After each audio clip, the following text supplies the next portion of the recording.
स्वागत है। तो आज की इस वीडियो में हम प्लाजो पैंट बनाना सीखेंगे।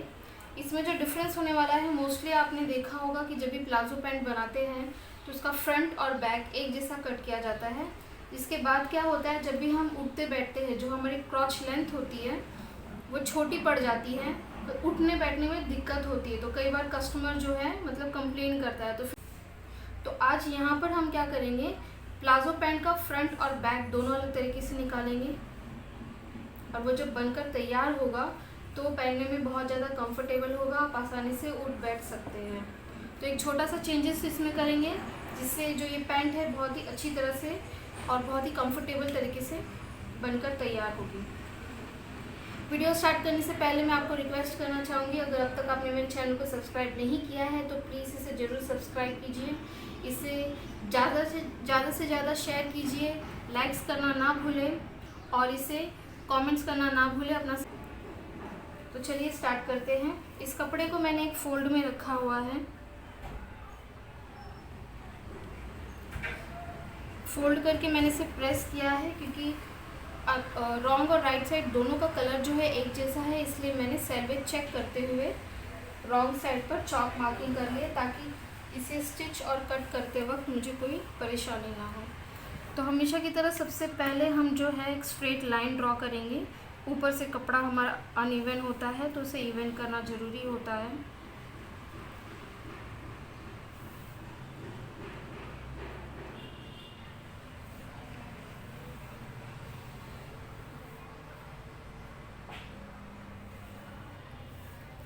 तो एक स्ट्रेट लाइन हमने ड्रॉ कर दी है। सबसे पहले हम लेंगे फुल लेंथ। तो मेरे प्लाजो की टोटल फुल लेंथ जो है वो है 33 इंचेस, जिसमें हम 1 इंच का बेल्ट लगाने वाले हैं। तो हम करेंगे -1, मीन्स 33 फुल लेंथ है -1 बेल्ट, तो टोटल हो जाता है 32 इंचेस। तो यहाँ से हम 32 इंच पर मार्क करेंगे।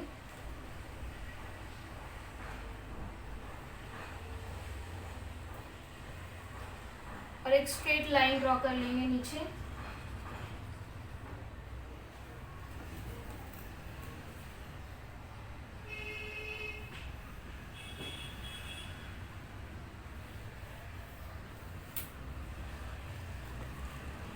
इसके बाद हमें क्या करना है, प्लस 1.5 इंच, यहाँ से हम 1.5 इंच एक्स्ट्रा लेंगे नीचे फोल्ड के लिए। आप चाहे तो 2 इंच तक एक्स्ट्रा ले सकते हैं नीचे।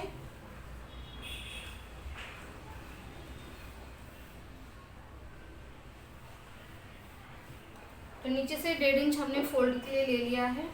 अब हमें क्या करना है, सबसे पहले हम मार्क करेंगे क्रॉच लेंथ को। तो इसका फॉर्मूला होगा seat round divide by 4 plus 1.5 inch. जो भी आपका सीट राउंड आता है उसे आपको डिवाइड बाय 4 करना है और उसमें 1.5 इंच लूजनेस रखनी है। अगर सीट राउंड बहुत ज़्यादा है तो आप 2 इंच तक जो है उसमें लूजनेस ऐड कर सकते हैं। तो यहाँ पर मेरा टोटल सीट राउंड आता है डिवाइड बाय 4 करने के बाद में 9 इंचेस प्लस 1.5 इंच उसमें मैं लूजनेस रखूँगी, तो टोटल हो जाएगा 10.5 इंच। अब यहाँ पर जो ध्यान देने वाली बात होगी वो ये है कि जब आप बेल्ट लगाओगे तो आपका क्रॉस लेंथ बढ़ेगा। तो जब वो तैयार होगा, अगर आप यहाँ पर रख कर इसे मार्क कर देते हैं तो वो तैयार 11.5 होगा, तो वो बहुत ज़्यादा लूज़ हो जाएगा। तो अक्सर मार्किंग करते वक्त हम ये मिस्टेक कर देते हैं, जो 1 इंच हमें बेल्ट का ऊपर छोड़ना होता है वो हम नहीं छोड़ते, जिसके वजह से क्या होता है कि जो नीचे का क्रॉच लेंथ होती है उसकी परफेक्ट फिटिंग नहीं आती। तो मेरा टोटल है 9 प्लस 1.5 इंच, उसमें हमने मार्क किया है लूजनेस के लिए। तो 1 इंच ऊपर से बेल्ट का छोड़ते हुए मैं यहाँ पर 10.5 इंच पर मार्क कर दूँगी, क्योंकि जब उसमें बेल्ट जॉइंट होगा तो वो तैयार 10.5 होने वाला है।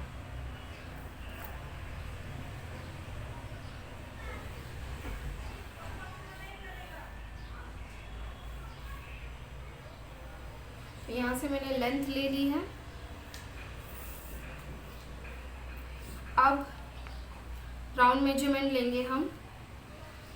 तो अगर आप जिप वाला बना रहे परफेक्ट फिटिंग का तो आपको यहाँ पर वेस्ट राउंड डिवाइड बाय 4 करना है। अगर यहाँ पर लेकिन हम इलास्टिक डालने वाले हैं, इसलिए ऊपर भी जो हम सीट राउंड का मेजरमेंट ही लेंगे। तो फॉर्मूला उसका ये होगा सीट राउंड डिवाइड बाय 4। तो सीट राउंड डिवाइड बाय 4 करने पर हमारा आता है 9। उसमें 1 इंच हम जो है लूजनेस ऐड करेंगे यहाँ से। तो टोटल हमें लेना है 10 इंचेस। राउंड मेजरमेंट में भी मैंने 1 इंच का लूजनेस लिया है, ताकि मूवमेंट करने में वो इजी होगा। अगर आप परफेक्ट फिटिंग चाहते हैं तो आपको ये लूजनेस लेने की ज़रूरत नहीं है, फिर आप करीब ½ इंच लूजनेस रख सकते हैं। तो यहाँ पर भी मैं 10 इंच पर मार्क कर दूँगी। एक ध्यान देने वाली चीज़ ये भी है, क्योंकि ये कॉटन का कपड़ा है, इसे आप जैसे जैसे धोते जाएंगे तो ये श्रिंक होता जाता है, छोटा होता जाता है। तो अगर आप ऑलरेडी इसमें परफेक्ट फिटिंग या कम फिटिंग लेंगे तो ये धुलने के बाद और छोटा हो जाएगा और पहनने में दिक्कत आएगी। तो इसलिए हमेशा थोड़ा एक्स्ट्रा लीजिए, कॉटन का कपड़ा हो, क्योंकि वो श्रिंक होता है। तो यहाँ पर seat round divide by 4 plus 1 inch looseness हमने ले ली।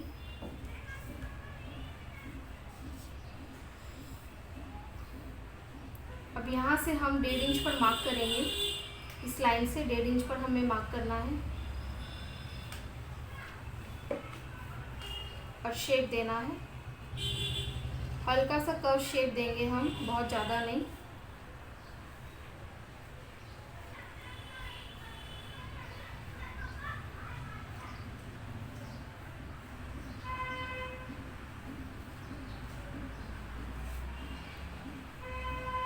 देखिए बिल्कुल हल्का सा कर्व शेप दिया है मैंने इसे। यहाँ से हमने शेप दे दिया है। अब नीचे से हमें क्या करना होगा, जितना भी आप बॉटम रखना चाहते हैं आपके प्लाजो का, वो आपको मार्किंग करनी है। जैसे यहाँ पर मेरे प्लाजो का जो बॉटम है, बॉटम राउंड टोटल 20 इंचेस है, तो मैं उसका हाफ लूँगी। 20 इंचेस का हमें हाफ लेना है, जो होता है 10 इंचेस। अब शेपर की हेल्प से हम इसे शेप देंगे इस तरह से। अब हमें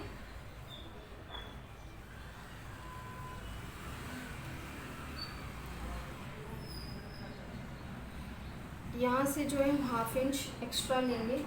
ये हमें सिलाई मार्जिन छोड़नी है।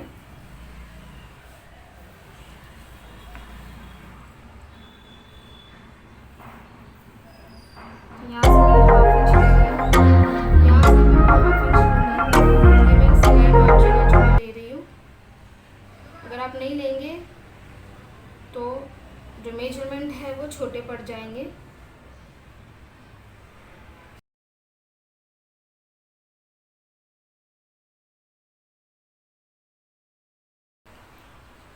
यहाँ नीचे से भी हम ½ इंच मार्किंग करेंगे।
कटिंग हो चुकी है, ये 2 पीस में निकल गए हैं। हमने ऑलरेडी जो ओपन पार्ट था अपनी तरफ लिया हुआ था, फोल्ड पार्ट उस तरफ था, तो 2 पीस में निकले हैं। तो ये मेरा जो है अभी सिर्फ फ्रंट बन के तैयार हुआ है।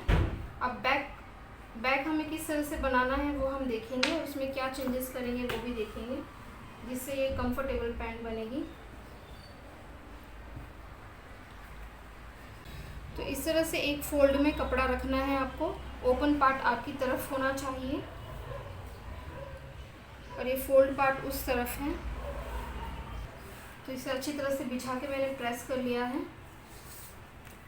अब हमें क्या करना है, ऊपर से करीब 2 इंच मैं छोड़ दूंगी।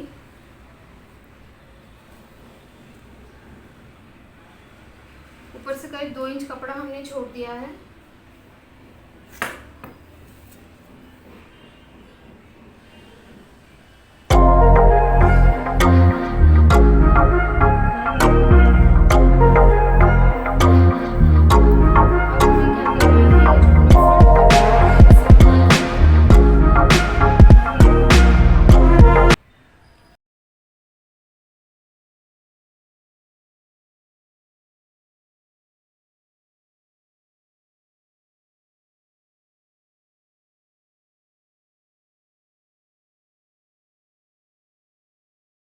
देखिए बैक में जो हमें चेंजेस करने हैं वो ये है कि इसका जो क्रॉच लेंथ है हम थोड़ा बढ़ा कर लेंगे, जिससे जब भी आप उठे या बैठे तो आपको उठने बैठने में परेशानी ना हो। अगर आप इक्वली काट देते हैं, प्लाजो मोस्टली लोग क्या करते हैं फ्रंट और बैक इक्वली कट कर देते हैं, लेकिन जब समझिए अगर सीट राउंड बड़ा है या फिर वैसे भी अगर आप उठते बैठते हैं तो खिंचाव होता है, बैठने उठने में तकलीफ होती है। तो इसलिए हम क्या करेंगे, यहाँ से मैं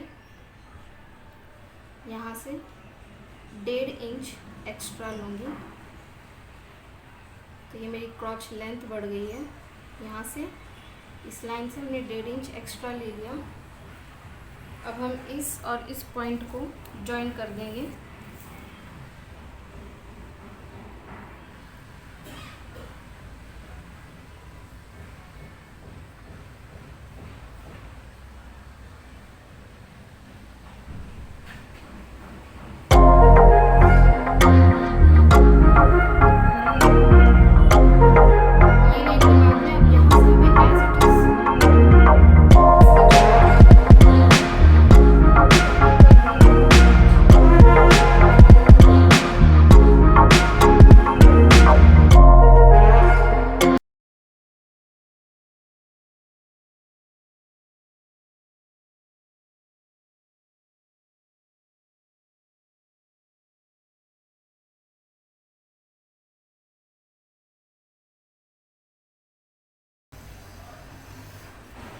तो ये हमारे बैक पार्ट की कटिंग हो चुकी है।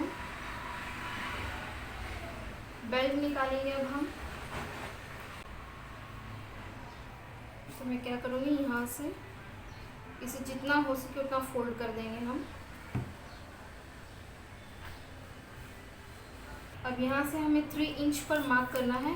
हमारा बेल्ट जो है 1 इंच का है, 1 इंच फ्रंट में 1 इंच बैक में, हाफ इंच सिलाई का, तो टोटल होता है 3 इंचेस। तो यहाँ से हम 3 इंच पर मार्क करेंगे।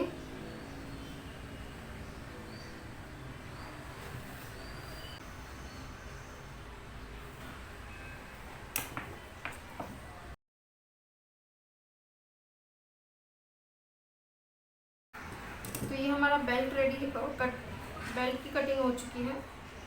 स्टिच करते वक्त अगर बेल्ट छोटा पड़ जाता है तो कोई भी एक साइड से आप जॉइन करके एक्स्ट्रा कपड़ा लगा सकते हैं। इसकी विड्थ भी 3 इंच होगी।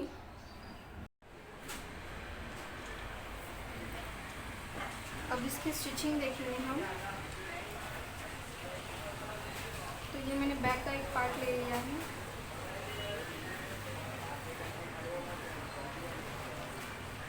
दोनों राइट साइड अंदर की तरफ है और रॉन्ग साइड बाहर की तरफ।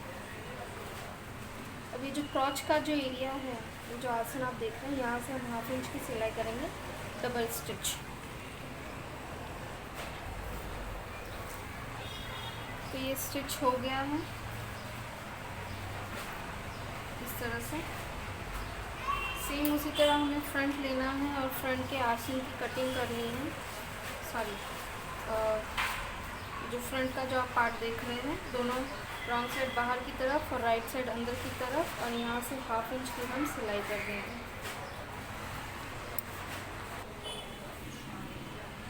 तो ये फ्रंट पार्ट भी हमने स्टिच कर लिया यहाँ से। अब हम फ्रंट और बैक दोनों को एक साथ रखेंगे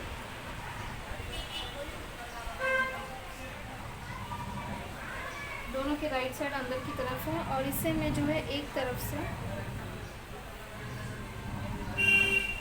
1/2 इंच की सिलाई देते हुए पूरा नीचे तक स्टिच कर लूँगी। तो एक तरफ से हमने इसे पूरा सील लिया है। अब हम इसमें बेल्ट लगाएंगे। ये जो बेल्ट हमने कट कर रखी है,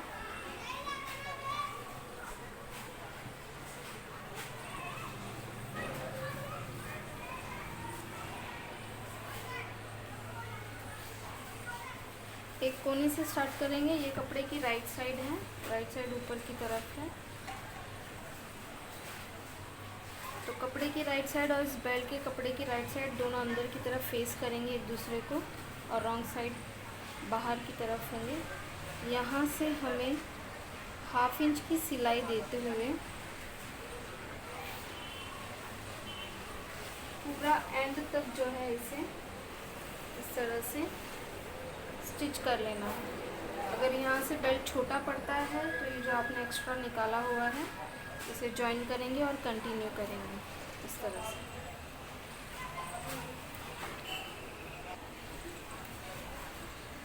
बेल्ट जॉइन करके हमने इसे ऊपर से टॉप स्टिच भी कर लिया है। अब हम क्या करेंगे, इस बेल्ट का ये जो ऊपर का पार्ट है इसे इस तरह से फोल्ड करते हुए इस पर सिलाई लगा लेंगे। तो ये एंड तक हमें इसी तरह से इसे फोल्ड करके एक सिलाई लगा लेनी है। तो ऊपर से भी हमने सिलाई लगा ली है। अब हमें क्या करना है, किसी भी एक साइड से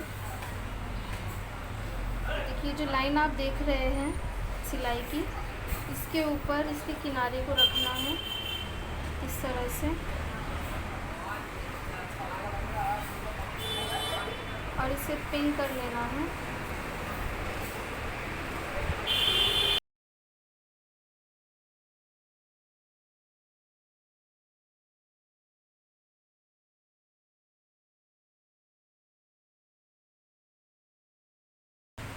एंड तक इसी तरह हम इसे पिन कर लेंगे ताकि सिलाई करने में आसानी हो और बेल्ट जो है प्रॉपर तरीके से इसमें लग जाए।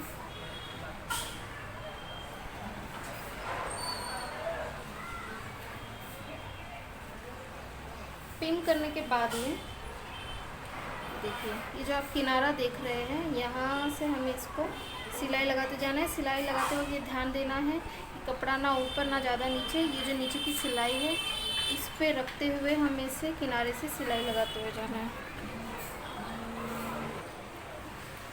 तो ये हम इस तरह से बेल्ट तैयार कर लिया है। अब इसमें हम इलास्टिक पास करेंगे। तो इलास्टिक की कटिंग किस तरह से करनी है, जो भी आपका वेस्ट राउंड है उसे आपको -5 करना है। जैसे मेरा वेस्ट राउंड है 32, -5 करेंगे तो आता है 27, प्लस 1 इंच उसमें हमें सिलाई के लिए रखना है। दोनों तरफ से 1/2 इंच की सिलाई जाएगी।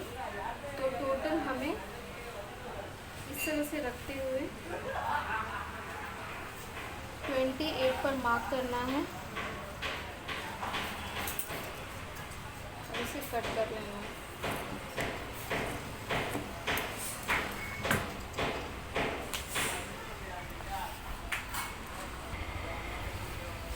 किसी भी एक साइड पिन लगाएंगे।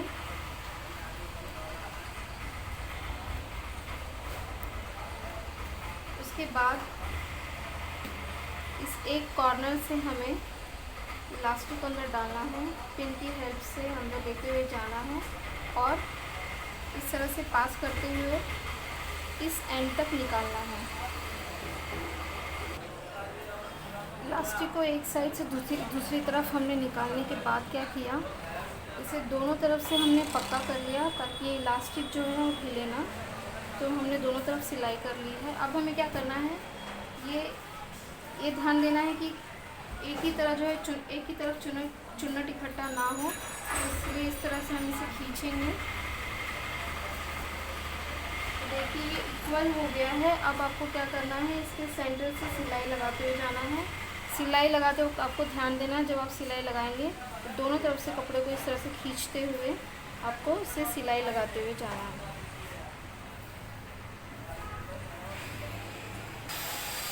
तो इलास्टिक को खींचते हुए हमने सेंटर से सिलाई कर ली है। अब हमें क्या करना है,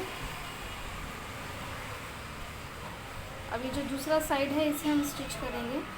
तो इस तरह से पिन कर लेंगे आप।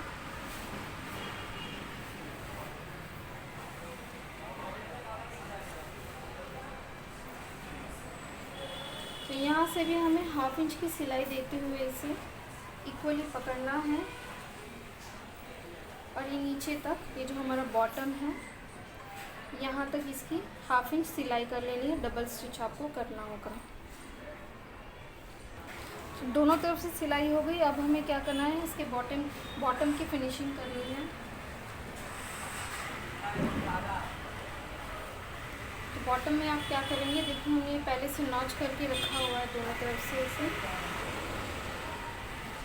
तो इस तरह से पहले आपको एक हाफ फोल्ड करना है और फिर यहाँ से जहाँ से हमने नॉच किया है उस हिस्से से इसे फोल्ड करना है। तो पूरा एंड तक हम इसे इस तरह से फोल्ड कर लेंगे और ये जो आप किनारा देख रहे हैं इस पर हम इस किनारे पर सिलाई लगाते हुए जाएंगे। तो अगर आप इसे प्रेस के थ्रू करते हैं, प्रेस की हेल्प से, तो ये ज़्यादा इजी होगा। मैं आपको करके दिखाती हूँ।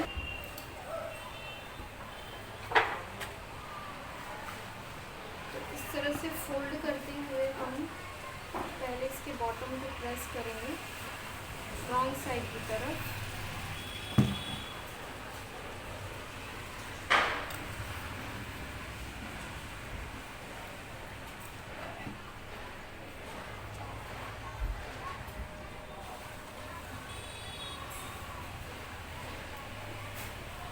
और अब जो ये हमने कट किया था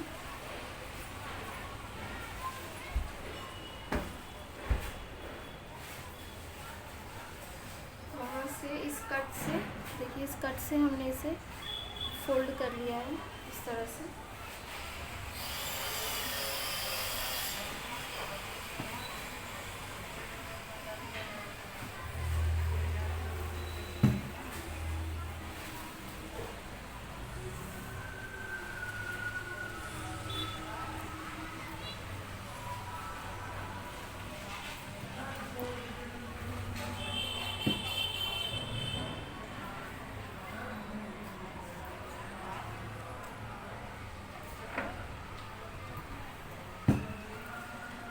दोनों तरफ से इसी तरह से प्रेस करने के बाद आपको इस तरह किनारे से सिलाई लगाते हुए इसे फिनिश कर देंगे।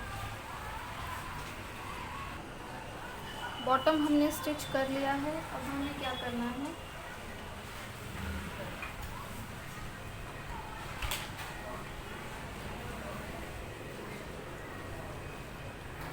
तो ये बॉटम से बॉटम हम मिलाएंगे, इसे पिन कर लेंगे। ये जो आसन आप देख रहे हैं ये दोनों एक साथ आने चाहिए, आगे पीछे नहीं होने चाहिए। इससे भी हम पिन कर लेंगे।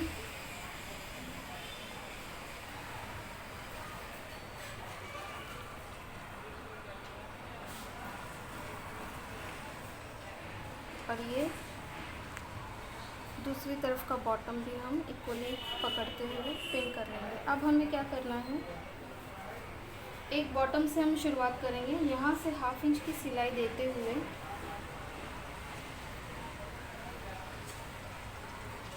ये आसन तक आना है आपको, क्रॉच एरिया तक। वहाँ से भी 1/2 इंच की सिलाई देते हुए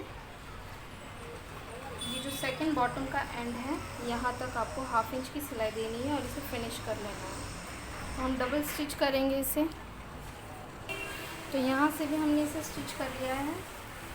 हमारा प्लाजो जो है वो रेडी है। अब जो इसमें हमें एक लास्ट चीज़ करनी है वो ये है कि इसका फ्रंट और बैक दोनों एक जैसा दिख रहा है।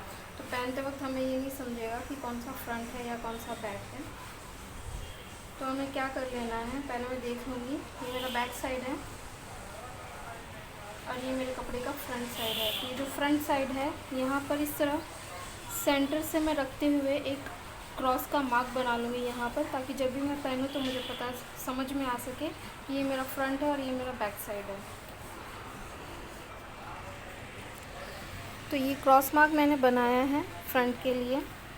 जब भी इसे पहनेंगे तो हमें पता चल जाएगा फ्रंट और बैक साइड कौन सा है।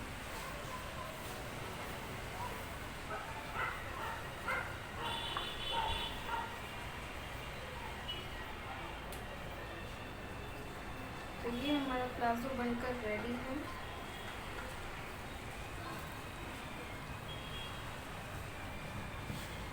क्योंकि इसमें हमने जो बैक का आसन है उसको भी बड़ा रखा है, तो ये बहुत ही कंफर्टेबल होगा पहनने के लिए। वीडियो ख़त्म करने से पहले मैं आपसे रिक्वेस्ट करना चाहूँगी, अगर आपको मेरी वीडियो पसंद आई है तो इसे ज़रूर लाइक कीजिएगा, शेयर करना ना भूलें।